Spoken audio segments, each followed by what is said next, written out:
Colegas, senhores e senhoras, é importantíssimo essa discussão.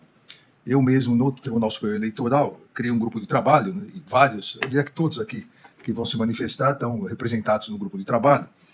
E também, como disse o ministro Luiz Roberto Barroso, eu vim mais para escutar do que para falar. Mas acho importante algumas reflexões rápidas. Primeiro, é que todos concordam que o modelo atual é ineficiente. O modelo atual, por mais que alguns queiram defender, é absolutamente ineficiente. Destrói reputações, destrói dignidades, faz e fez com que houvesse um aumento no número de depressão em adolescentes, suicídio de adolescentes, sem contar a instrumentalização que houve de todas as plataformas e todas as Big Techs no dia 8 de janeiro, foram instrumentalizadas para o que nós vimos que ocorreu no dia 8. Então, o modelo é falido, o modelo atual. E não é no Brasil, é falido no mundo todo. Não é possível, eu repito sempre isso, e vou continuar repetindo, não é possível continuarmos achando que as redes sociais são terra de ninguém, sem responsabilidade alguma. Não é possível, e disse recentemente isso num evento na Fundação Getúlio Vargas, não é possível que só por serem instrumentos ou por serem depositários de informações, as redes não tenham nenhuma responsabilidade. Eu fiz a analogia com alguém, presidente, com alguém que aluga um depósito para a terceira pessoa. Obviamente não pode ser responsabilizada por tudo que aquela pessoa faça no depósito. Mas, a partir do momento que ela tem total consciência que aquele depósito é usado, por exemplo, para contrabando, para tráfico de entorpecentes, para sequestro, para guardar, prender pessoas sequestradas, não é? O dono desse depósito não pode ficar renovando o aluguel fingindo que nada ocorreu. É algo muito simples.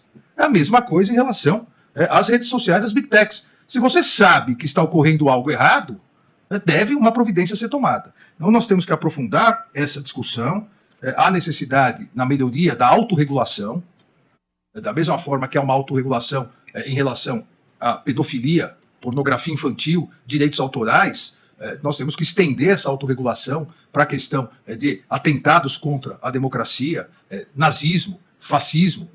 Eu não sou ingênuo e acho que não seria eficiente tentarmos, de alguma forma, definir o que é fake news.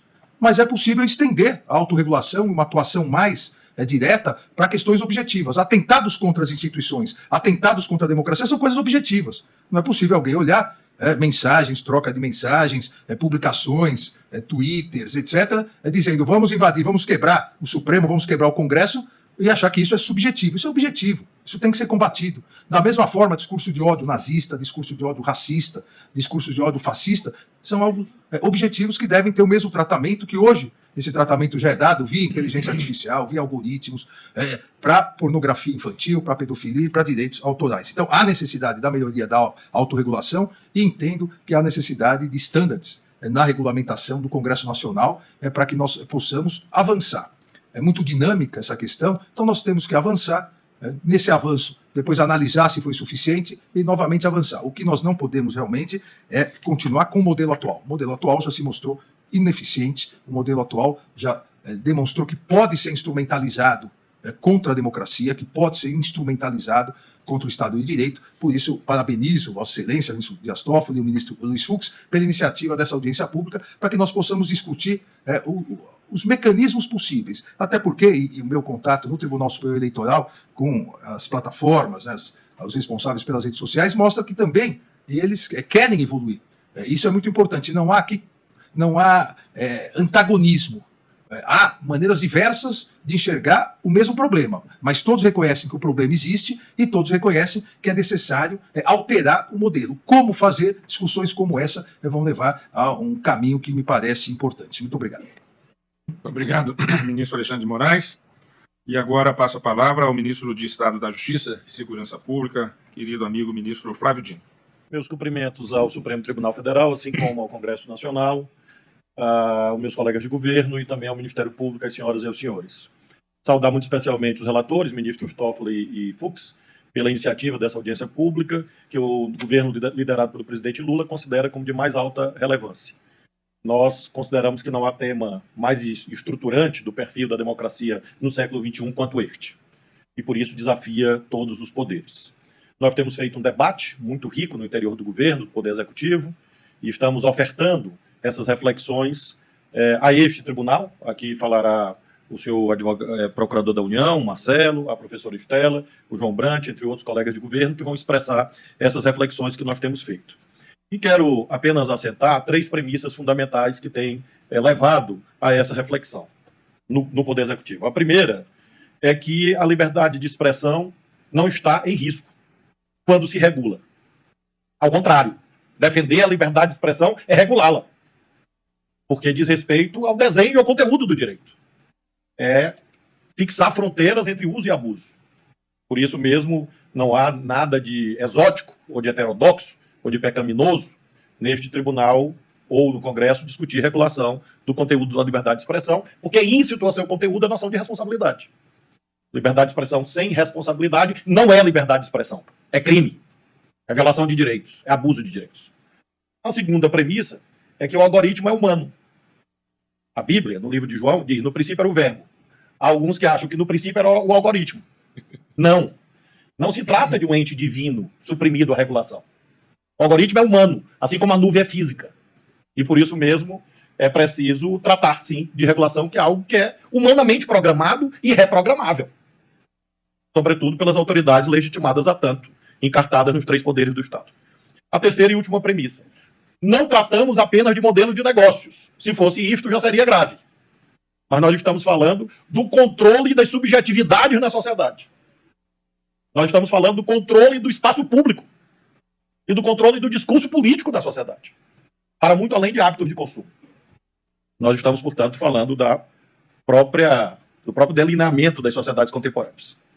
Com base nisso, eminentes ministros deste Supremo Tribunal Federal, nós estamos discutindo teoria do risco, como disse o ministro Fux.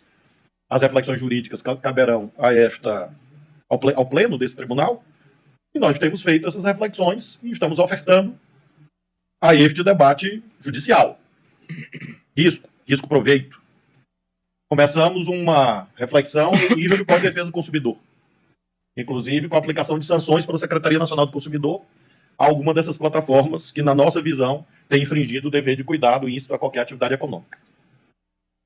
Nós estamos refletindo na nossa proposição e discutindo com o eminente relator, deputado Orlando, sobre dever de cuidado, que já consta do artigo 21, no certo sentido, do Marco Civil. Estamos debatendo responsabilidade civil, como, de algum modo, fazê-la de modo ponderado e proporcional. E, finalmente, transparência e auditabilidade.